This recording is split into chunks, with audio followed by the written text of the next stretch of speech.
Hello everyone, welcome once again. So now we are at the fag end of the revision series, right? And in June and July, so we'll be covering till 15th of July as I had promised, right? And there is more likeliness of news coming in till this only, okay? Now, a couple of things that the revision series does not contain, but could have a question, all right? So one of them was that China permitting 3 children, all right? The reason why they have done it is because now there are far less babies than there are adult people, all right? And this is, if the trend keeps on going, there will come a time similar to what is happening in Japan right now, where the majority population of the country will actually be dependent on the young population. Something similar had happened in Greece post 2008, all right? So therefore, forceful corrections of population is always seen with the prism of possibility of such an event, all right? So now recently we have seen the events. You must have seen reports about forceful population control laws such as in Assam and Uttar Pradesh, okay? But the problem is that if we do a forceful force correction, eventually it is going to lead to such a scenario. For India right now, it is not going to happen. It will happen 40 years down the line. If 40 years down the line, we have removed the entire poverty in our country, we have actually provided everyone to a level of sustainable living, only then this problem will not happen. But China has not reached its developmental peak. Their population right now is not actually all under the bracket of sustainable living. So that is one event. The second thing was also 100 years of the Chinese Communist Party, okay? And Sri Lanka issuing a commemorative coin. So these two news events are important in the sense we have discussed them, okay? One of the COVID related news is gain of function theory, which we have done in the newspaper analysis, all right? So those are not part of the revision series. So let's move on. First news is related to the national event, which is the Agni 5 or the Agni P missile, all right? So the Agni P missile is a modified version of the Agni series of intercontinental ballistic missiles, all right? So the range of Agni P or Agni Prime is 1000 to 2000 kilometers. This has a better launch speed and a better trajectory than its predecessors. India has Agni 1 to 5, with the 5th one being an intercontinental ballistic missile up to the range of 5000 to 10,000 kilometers, right? Now, there is a concept known as triad, all right? Countries that can launch nuclear weapons at 3 forums, all right? What are these 3 forums? Land-based intercontinental ballistic missiles, submarine-based, and strategic bombers that you can drop them from above. India now is close to reaching the triad group of countries. P5 along with Israel are the only countries that currently possess the capability, all right? So this report also housed that India has successfully test launched K4 missile. What is the K4 missile? It is a submarine intercontinental based missile, a missile that you can launch underwater with a range of 3,500 kilometers, all right? Right now, the one in service is K15 with a launch range of 750 kilometers, all right? Then the next news is about the Jammu and Kashmir delimitation. So we have talked about the delimitation exercise. What is delimitation? If, for example, I have to divide this screen into 10 participants, this screen is to be representing 10 participants. So the manner in which I'll be drawing the boundaries on the screen, all right, this process will then be known as delimitation, all right? So this is what is now happening in Jammu and Kashmir. For across the country, delimitation is frozen till 2026, all right? The current delimitation had happened based on 1971 census. However, in our constitution, all right, there are 2 articles that become important for all of you. First, Article 82, which calls that after or prior to every new election, the delimitation should take place based on the latest census. This hasn't happened since 1971, okay? Then there is Article 170, which calls for states delimitation. Okay, now Jammu and Kashmir had its autonomous article in the sense of Article 370, which got amended in 2019, and then the total size of the assembly was increased. All right, so therefore the delimitation of Jammu and Kashmir is happening different to that of India currently. All right, so what is happening? What is the Delimitation Commission? It is the commission, all right, it's an act of fixing, redrawing limits of boundaries of territorial constituencies. Fair enough. The president appoints the Delimitation Commission. Who all are in the Delimitation Commission? It is composed of a retired Supreme Court judge. Right now, the committee is being headed by Justice Ranjana Desai, all right. There is the Chief Election Commissioner, the CEC of India, and then the respective state election commissioners, if the state has a election commissioner of its own, all right. Each state is supposed to have that. So this process is one that has begun. The Prime Minister met for political leaders from Jammu and Kashmir to talk about delimitation, then assembly election, and then statehood, all right. So for us, the constitutional process of delimitation becomes important. Then moving on is bail under UAPA. Under section 43 of the UAPA Act and the Watali judgment of the Supreme Court, till now, what was the law? That as long as you are charged under UAPA and if you are under arrest, you cannot apply for bail as long as your trial is, even if your trial is ongoing. What this has led to is people being put behind bars on the ground of file of UAPA with their trial not even in sight. So many people, individuals have been in jail for almost more than 1,000 days without their trial ever beginning, all right. So the Delhi High Court was hearing a petition of two activists who were jailed under anti-CAA protest.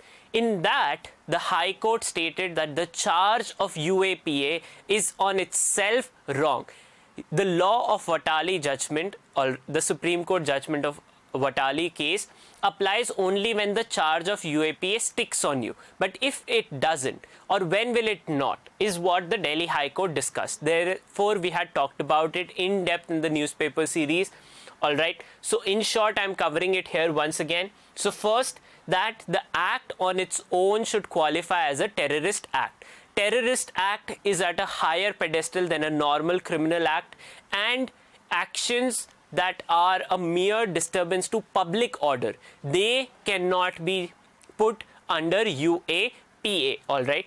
And lastly, the court had stated that UAPA cannot be abused to actually stifle Article 19(1) of the Indian Constitution. That fundamental right to protest and dissent cannot be curbed on the grounds of UAPA, all right.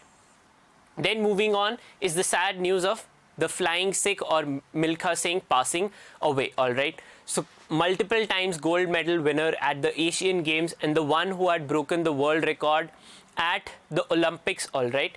So he came fourth. He breached the world record in the final sprint. However, the record was bettered by someone who came first in the race, all right. So he has won, the only Indian to ever win the award under 400 meters race at the Asian Games, all right. He has won gold medal at the 1958 and the 1962 Asian Games.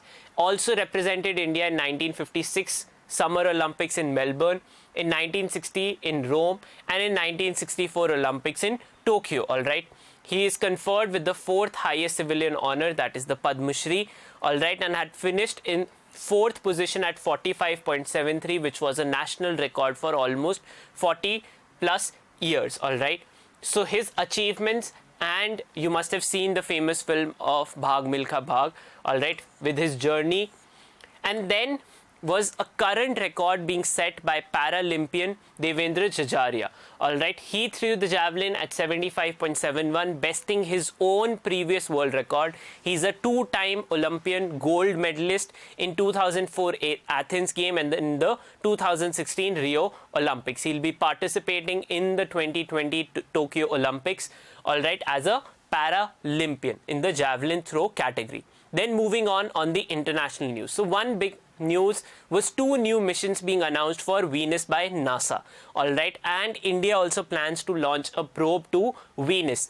Venus is considered a sister planet to Earth, but the trajectory of the two planets is stark in contrast. Venus is a hot box, alright, almost like a burning planet. So what are these missions? So first is Da Vinci Plus, Deep Atmosphere Venus Investigation of Noble Gases, Chemistry and Imaging. This is to find out the origin of the gases and the gaseous composition of the Venus atmosphere. Then is Veritas, Venus Emissivity, Radio Science, INSAR Topography and Spectroscopy. Mission ISRO, that is Indian Space Research Organization, also plans to launch a Shukrayaan-1 as its probe for Venus. So the names of the mission become important. Then moving on is the World Test Championship. So India lost the final in the World Test Championship, which was held for the very first time. All right. So New Zealand won the first World Test Championship match. The teams had participated, all the test playing teams across the world had participated in a 2-year-long cycle. India and New Zealand had qualified as the top 2 and competed in the final at Southampton, which is the Aegis Bowl ground. Alright. The man of the match was Kylie Jamieson. India lost the match by 8 wickets. Okay. Then is new Israeli president. Alright, so Israel's president is also titular, similar to India's. However, their presidential election is, because Israel is a unitary state, there are no federal states in Israel. So in Israel, the election of the president is done by the member of parliament themselves. Simple vote, which is the Knesset, the parliament there is known. Isaac Herzog was elected as the new president of Israel, as the 11th president. Okay, he received 87 votes in the Knesset. Okay, he is also the son of a former president himself, that is Chaim Herzog, who had been the president, the 6th president of Israel in 1983 to 1990. Okay, it's a 7-year-long tenure and you can only run for presidentship one time. Okay. So Isaac Herzog is the new president. Now remember the distinction, president and prime minister. Alright, Benjamin Netanyahu, the prime minister of Israel for the past 12 years, the longest serving president, prime minister of Israel, was ousted from power because in past 2 years Israel has had 4 elections. Okay, why did they need 4 elections? Because they adopt a system of proportional representation.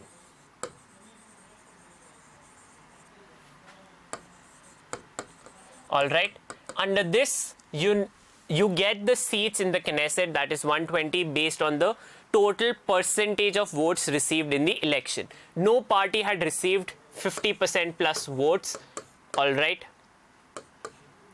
in the elections, Benjamin Netanyahu's party had fallen short by 37-38%. Alright, this was the 4th election. He had been holding on to power using this cycle. Alright, so he had been forging alliance with one or the other.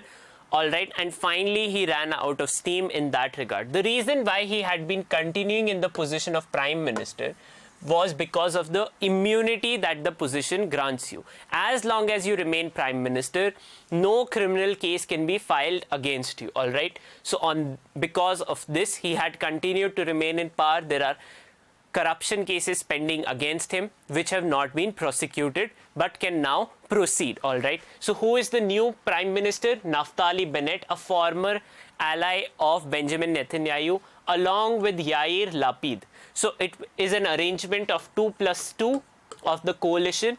Alright, for 2 years Naftali Bennett and then for 2 years Yair Lapid, who is currently the foreign minister of Israel. Alright, so the elections become equally important. In the last segment of revision series, we had talked about the conflict. This is the internal politics of Israel. Alright, then was the G7 summit.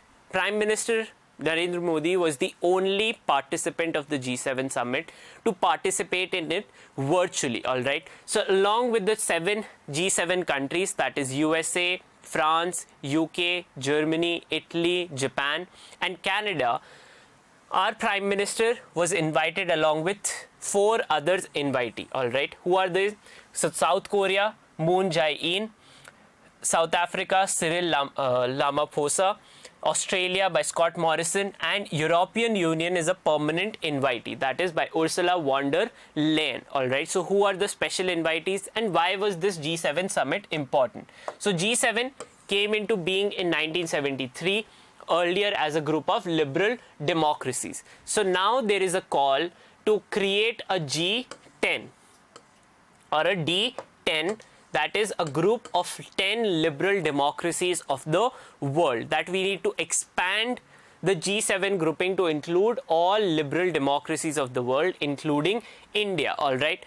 So this was one of the conversation. The main theme, one of the main theme of the G7 summits, apart from global minimum taxation, were 2 other programs. All right. So first was Build Back Better World. All right. B3W. This is in competition with the BRI, Belt and Road Initiative, which is a Chinese-backed multinational investment project, all right, where China is through its investment is creating infrastructure projects across the world. So in counter to that, the G7 countries came up with an initiative to build back better world. They also promised to pledge to reach net zero emissions by 2050. These 7 countries are cumulatively one of the highest climate emitting or carbon emitting countries of the world. So they doing something to correct their course is pertinent, all right. The G7 nations also agreed to pledge 1 billion COVID vaccines under the COVAX initiative, all right, that they will donate vaccines to the developing countries up to 1 billion, all right. However, this falls way short of their goal to actually end the pandemic by 2022. If only 1 billion vaccines will be donated by them, that still leaves a humongous amount of population of the world that requires vaccines, all right. Unless everyone is vaccinated, no one is safe, okay. Then the main announcement at the G7 summit was the global minimum taxation. In April segment of the revision series, we had talked about the global minimum taxation. In the newspaper series, we have done multiple in-depth analysis of the minimum taxation, where basically what is happening.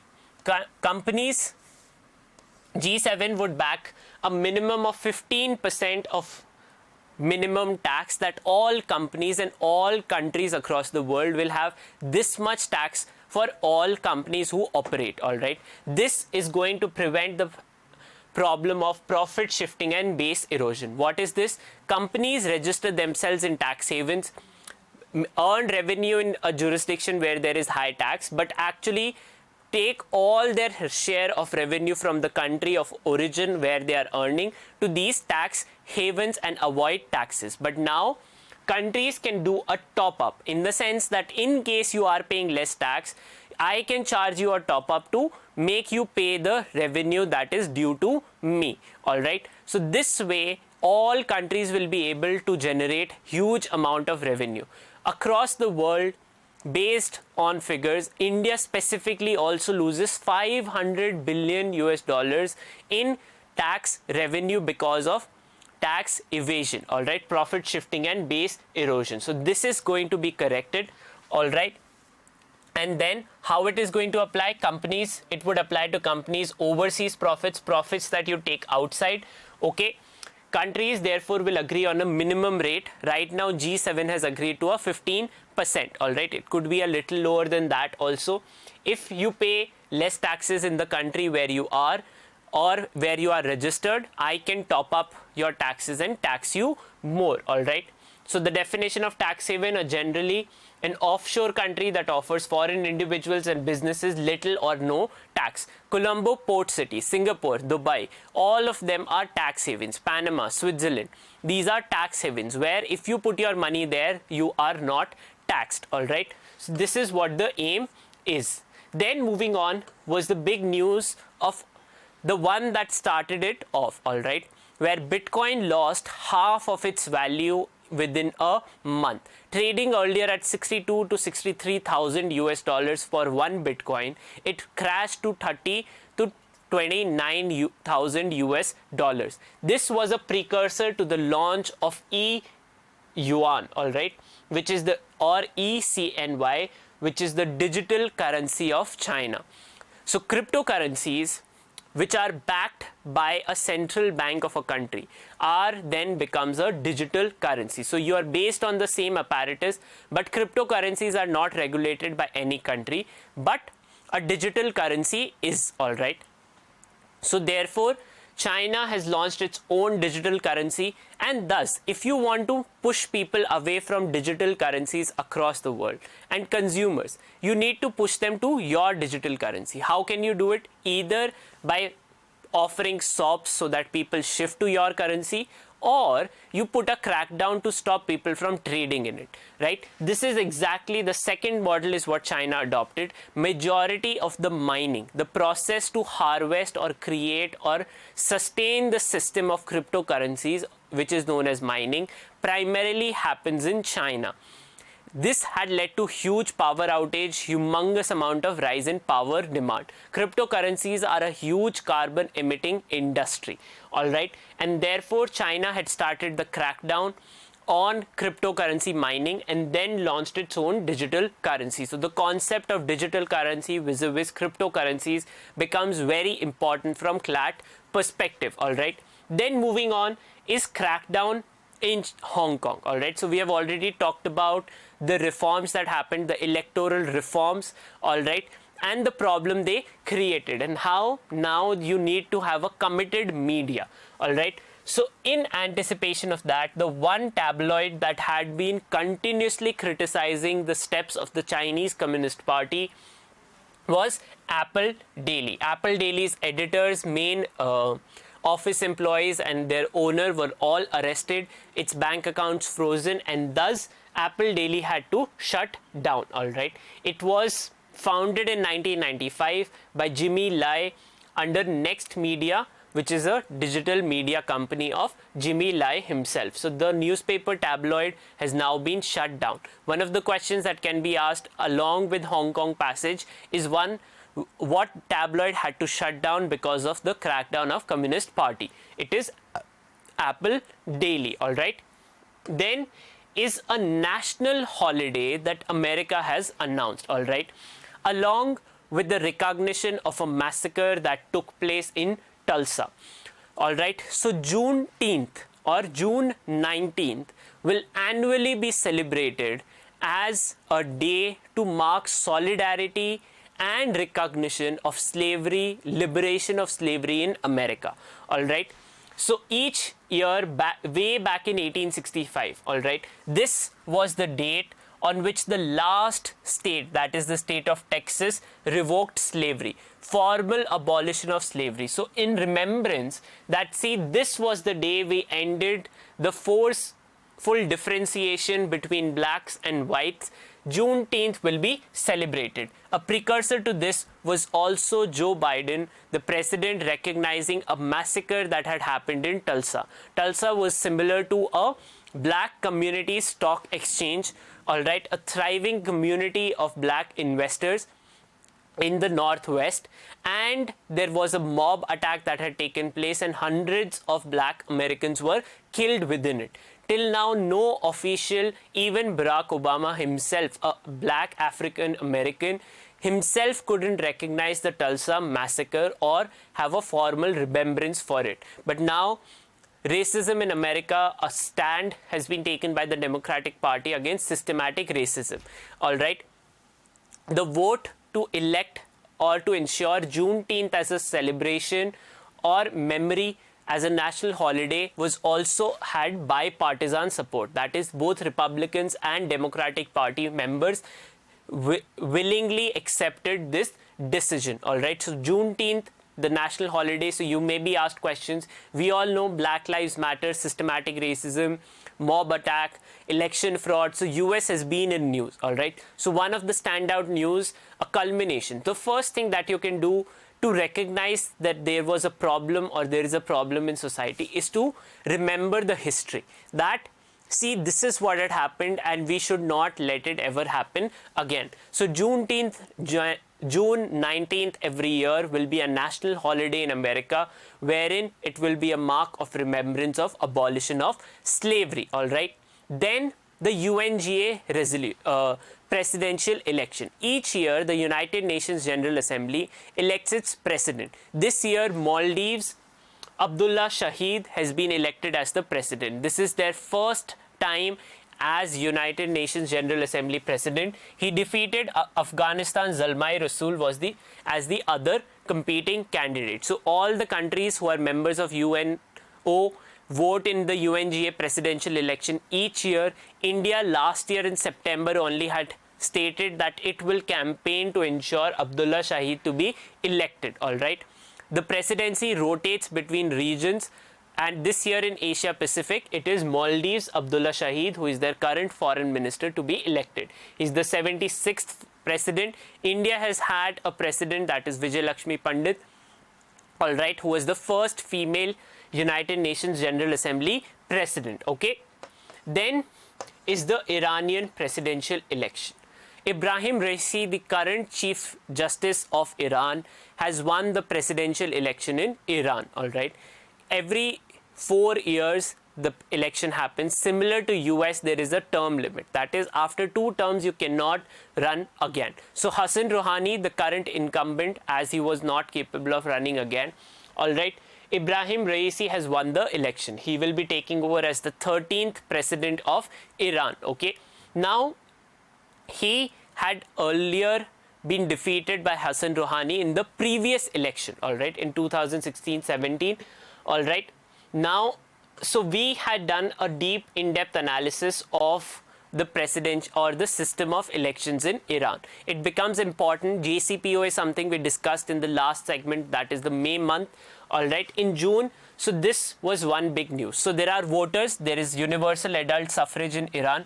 However, not everything is completely free. Iran has a very complex system where there is a supreme leader, that is Ayatollah Ali Khamenei or Khomeini.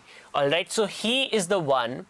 All right, his consent is required. How does he control it? So he elects majority members to the Expediency Council.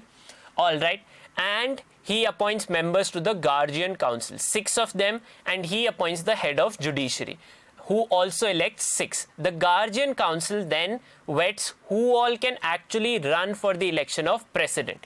They also select who runs or who can be member of parliament and the assembly of experts. All right.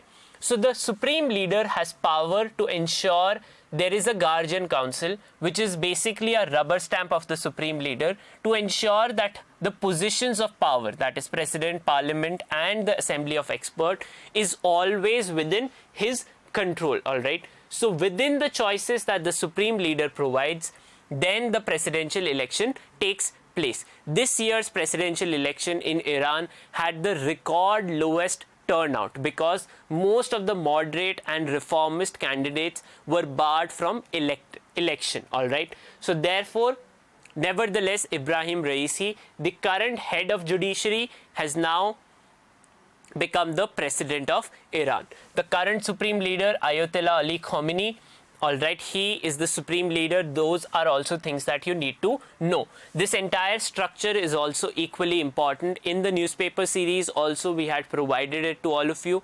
All right. So on that note, I will conclude. Once again, a quick reminder that gain of function theory, Communist Party's 100 years in power, and its population control bill to allow 3 children per Chinese couple. All 3 of them are also equally important news. On that note, thank you so much. See you in the next segment.